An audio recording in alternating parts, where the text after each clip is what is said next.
The V-2 rocket, known as the world's first long-range guided ballistic missile, stands as a symbol of both technological innovation and the terrifying power of modern warfare. Developed by Germany during World War II, the V-2 was intended to strike fear into the hearts of Allied nations and bring about a new era of warfare. While the rocket did not turn the tide of the war for Germany, it left a lasting impact on military technology and laid the foundation for space exploration. In this video, we will explore the development, use, and legacy of the V-2 rocket, tracing its journey from a German military project to a tool that would help shape the space race. The story of the V-2 began in the early 1930s when the German military started experimenting with rocket technology. Rocketry had been a niche field of study, but one brilliant scientist, Wernher von Braun, saw its potential for both civilian and military purposes. Von Braun, a passionate advocate for space travel, worked closely with the German Army's Ordnance Department to develop a new class of long-range missiles that could surpass the limits of traditional artillery. Under the guidance of General Walter Dornberger, von Braun's team began developing a rocket that would later become the V-2, or Vergeltungswaffe 2, meaning Retribution Weapon 2. Development of the V-2 was carried out in secret at a facility called Peenemünde, located on the northern coast of Germany. There, von Braun and his team worked tirelessly, experimenting with liquid fuel propulsion systems and sophisticated guidance mechanisms. Unlike earlier rockets, which were simple and relatively short-range, the V-2 was designed to travel hundreds of miles at supersonic speeds, carrying a 1-ton warhead. It at speeds greater than the speed of sound, making it nearly impossible to intercept. Despite the V-2's promise, the project was fraught with technical challenges. Early tests often ended in failure, with rockets exploding on the launch pad or veering wildly off course. However, the Germans persisted, driven by a desire to create a weapon that could turn the tide of the war. By 1944, after years of trial and error, the V-2 was ready for deployment. The first operational launch took place on September 8, 1944, when a V-2 was fired from a site in the Netherlands, striking London. It marked a new chapter in warfare. For the first time in history, a ballistic missile had been used in combat.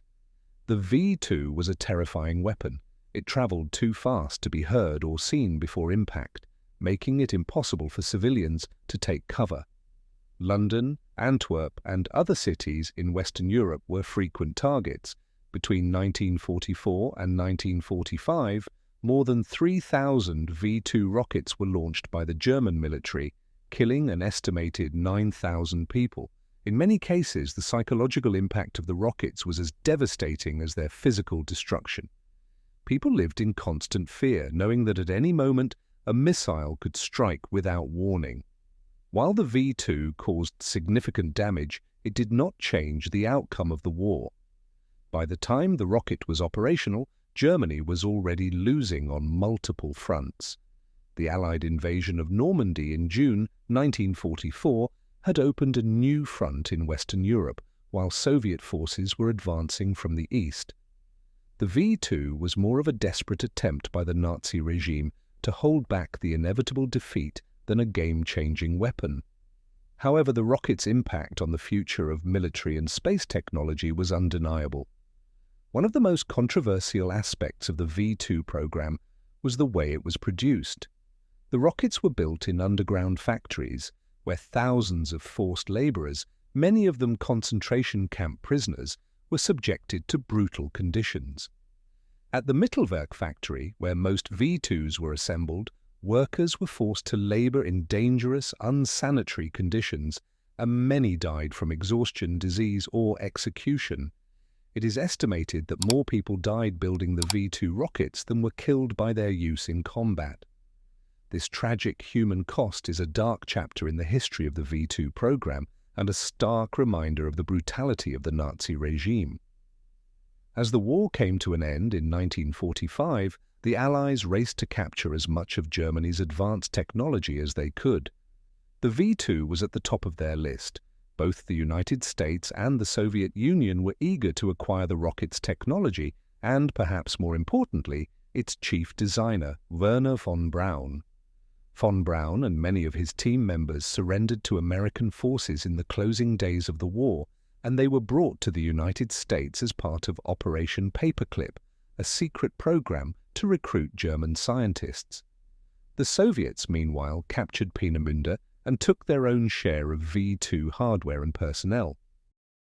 In the years after World War II, the V-2's legacy became intertwined with the Cold War and the emerging space race. In the United States, von Braun and his team continued their work on rocket technology, contributing to the development of the Redstone missile, which would eventually serve as the launch vehicle for America's first manned space missions. The V-2 itself became the basis for a series of experimental launches in both the United States and the Soviet Union, as both superpowers sought to understand and improve upon the rocket's design. Perhaps the most significant legacy of the V-2 was its role in the development of space exploration. The rocket's ability to reach the edge of space demonstrated that human spaceflight was possible. Wernher von Braun, who had always dreamed of space travel, became a central figure in NASA's early years, leading the development of the Saturn V rocket that would take astronauts to the Moon in 1969. Ironically, the technology that was born out of war and destruction eventually paved the way for one of humanity's greatest achievements, landing on the Moon. In conclusion, the V-2 rocket was a technological marvel that changed the course of history. While it was a weapon of war, its legacy extends far beyond the battlefield. The innovations in rocketry that emerged from the V-2 program laid the groundwork for the space age and the cosmos exploration. At the same time, the human cost of the rocket's production serves as a sobering reminder of the horrors of war. The V-2 is a testament to the dual nature of technology, its ability to both destroy and inspire. It is worth remembering the lessons of the past and the complicated history of the V-2 rocket. The V-2 rocket may have been born out of one of the darkest periods in human history, but its legacy shaped the future of both military technology and space exploration. It's a story of ambition, innovation, and ultimately, redemption. If you found this deep dive into the V-2 rocket interesting, make sure to like this video and subscribe to Compressed History for more Second World War stories. Thanks for watching, and we'll see you next time.